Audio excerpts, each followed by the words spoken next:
భారత్ పాక్ మధ్య champions trophy match ఆదివారం దుబాయ్లో జరగనుంది.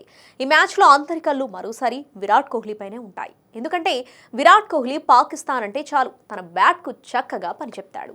చాలా ఏళ్లుగా పాక్ జట్టును విరాట్ ఇబ్బంది పెడుతున్నాడు. కానీ పాకిస్తాన్ జట్టులో విరాట్ కోహ్లీ అనే అస్త్రానికి ప్రతిగా సంధించే మరో అస్త్రం ఉన్నట్లుగా తెలుస్తోంది.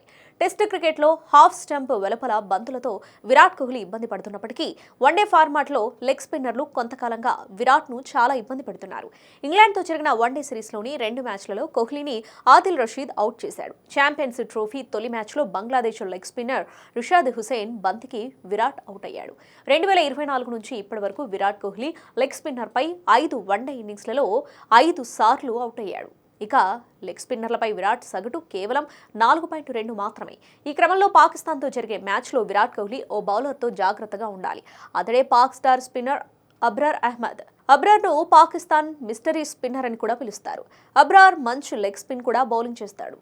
ఇక ఈ పరిస్థితుల్లో పాకిస్తాన్ విరాట్ను అవుట్ చేసేందుకు ఖచ్చితంగా ఉపయోగించుకుంటుంది.